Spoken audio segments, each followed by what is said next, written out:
Apat na bagay ang ating dapat gawin kapag tayo ay inatake or inatak tayo unfairly ng tao. So yan ang ating pag-aaralan ngayon. Ngayon ay gusto ko na maintindihan natin ito. Gusto ko na ito'y ma-internalize natin.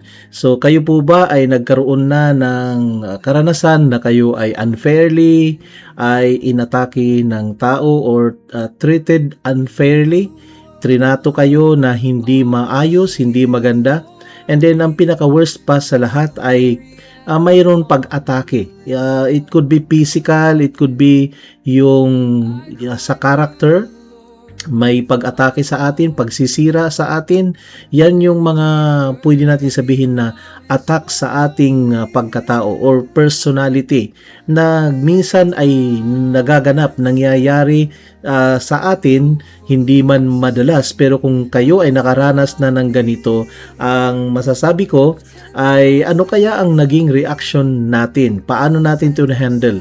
But then this time sa ating pag-aaral, of course, gusto natin makita yung perspective ng Bible patungkol sa mga ganitong pangyayari. At dahil dyan, gagamitin natin ang kwento o kasaysayan ni King David. At the time, after he was anointed by the prophet Samuel, and he was declared the next king of Israel.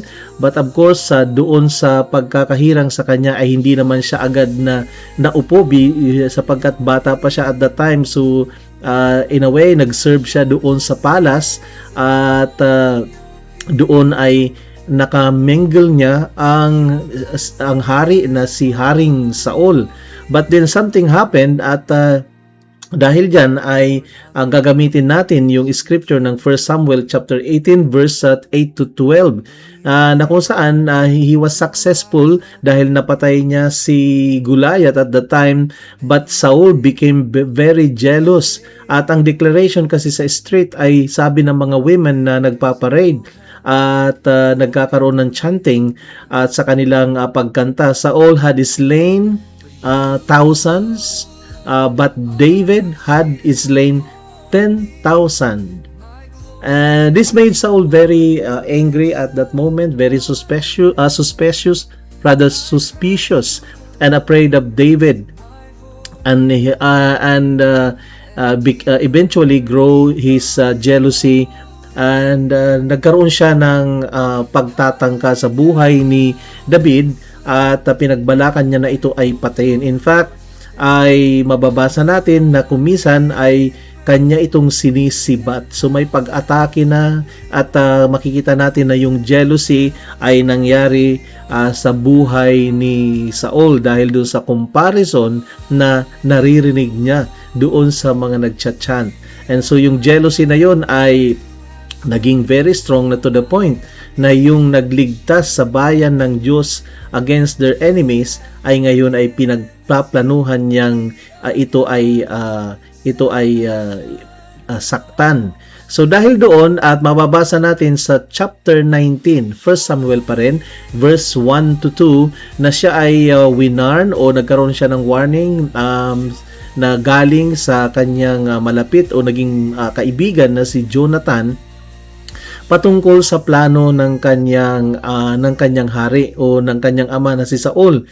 And so dahil nalaman ni Jonathan na openly sinasabi ni Saul na yung si David ay kanilang i-eliminate. So dahil doon, dahil mahal niya si David, mahal ni Jonathan, kaya binigyan niya ng warning ito na maging maingat, mag-hide siya, and siya ay wag munang magpapakita at laging mag-iingat siya at magtago siya. Kaya yan ang nangyari kay David at the time. And so maganda na sa time na mayroon ganitong atake ay kuminsan may mga tao rin na nagsisimpathize. May mga tao rin na minsan concern sa iyo. Maaring yung iba ay silent sila, yung iba ayaw nilang makialam, pero hindi mawawala ng isa na pupwedeng magmalasakit sa iyo. At dahil dyan, yung mga warning, yung mga pagbibigay payo ay importanteng ating susundin ito o pakikinggan. And so, dahil dyan, kahit na si Haring Saul ay gusto siyang saktan, gusto siyang ma-eliminate, pero ang kasunod na nangyari kay David nung nalaman niya, napatunayan niya na talagang walang biro na siya ay gustong i-eliminate nitong hari na ito. And so mayroon siyang mga pagkakataon na magdesisyon. It's either na siya ay lumaban, maghiganti, or magplano rin ng yung retaliation na sinasabi. But then David refused to take revenge on Saul. At yan ang mababasa natin sa 1 Samuel chapter 24 verse 6 to 7. David had a chance to kill Saul actually, but he refused. Even though Saul was hunting him, David would not harm him because Saul was still the Lord's anointed king. So David restrained his men and chose to leave judgment in God's hand. So dahil dyan ay pinupursu siya, hinahabol sila hanggang sa doon sa kaduluduluhan at talagang tinutugis sila, and then there was a time na natutulog sila sa isang cave. And then nagkaroon ng opportunity si Haring David na makapaghiganti at to eliminate Saul at the time, pero hindi niya binigyan ng focus yung kanyang chance na makapag-retaliate o makapag-higanti o revenge. Even yung kanyang mga commander at the time ay kanyang pinigil. At ang reason doon sapagkat sinasabi niya na siya pa rin ang inanoint ng Lord at hindi pa siya inaalis. So medyo maganda ang puso ni Haring David at the time, at hindi niya tinake yung opportunity na ma-defeat niya yung attacker niya, kaya dahil doon ay pinagpala siya ng ating Panginoon. So malaki yung idea na siya pa yung inanoint at hindi pa naman siya tinatanggal, kaya importante na hindi niya ito i-eliminate, rather ibinibigay niya yung judgment, paghatol sa ating Diyos. Kaya dahil diyan ay sa kabila ng mga nangyayari sa kanya, yung pag-hunting sa kanya, nagulo yung kanyang buhay, nagtatago siya ng maraming panahon at palipat-lipat sila. So yung kanilang naranasan na kuminsan ay wala silang pagkain, and under threat yung buhay nila araw-araw, but then nakita rin naman niya kung paano naman sila nililigtas ng Diyos at yung provision ng Lord at yung pangako ng Diyos sa kanya, yung kanyang paniniwala, at dahil doon siya ay nagpuri. David praised God and in-acknowledge niya na ang Diyos ang nagbibigay kalakasan sa kanya at nagbibigay ng deliverance sa kanya. So after many of those dangers and deliverance, David worshiped the Lord.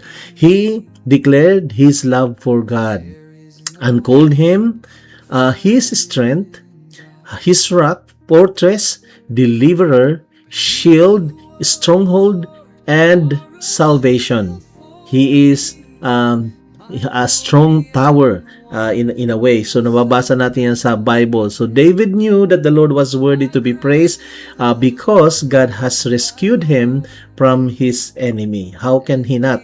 At talaga namang siya ay pinagtanggol. So from small bunch of army, he grew up into to have many allies, and then naging malaki silang grupo sapagkat ang biyaya ng Lord, ang pagkampi ng Lord ay nasa kanya. So makikita natin yan sa verse sa Psalm 18:1, David, I will love you, O Lord, with my strength. Yun ang kanyang mga awit.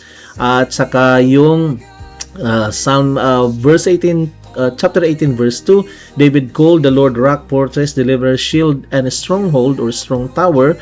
And also in Psalm verse 3 of chapter 18, David declared that the Lord is worthy to be praised, and he was saved from his enemies.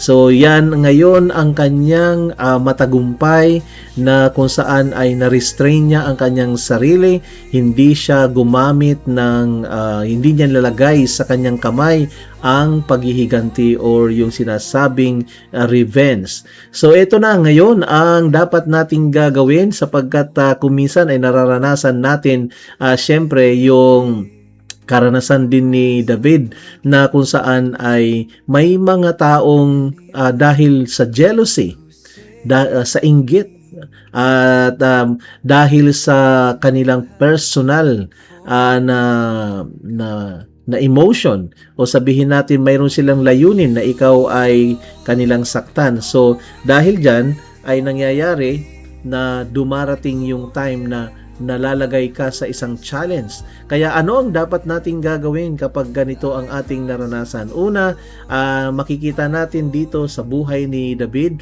na ating nakita sa mga scripture, and you can go back to the scripture and even read a little bit and you will know and find out why ano yung pinaka detalye ng pangyayari kay Haring David, soon to be a king to the throne. And then, ang matututunan natin doon na bagamat si Saul ay puno ng jealousy kay David, na at least mayroon Jonathan na nag-warn sa kanya, and then kahit mayroon siyang chance na makapaghiganti rin, ay he refused to take revenge.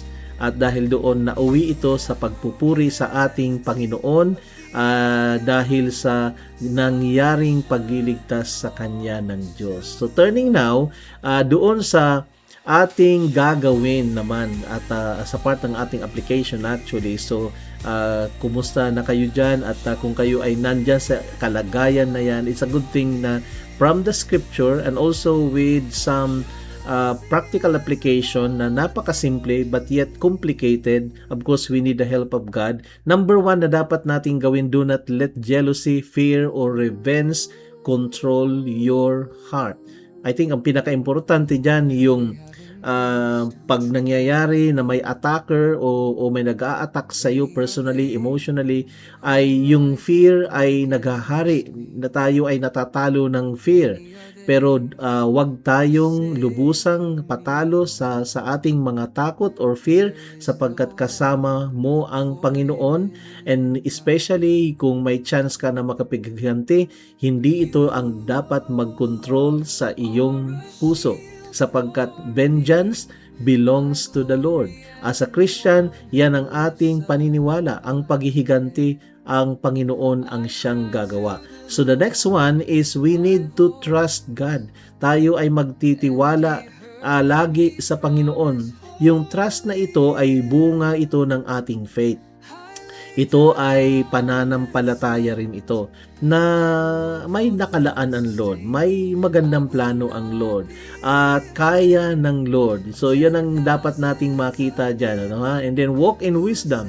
Ay si David at that time, mayroon na siyang pagkakataon na i-eliminate si Saul, pero ang wisdom doon, no, hindi ko gagawin ito. And then he even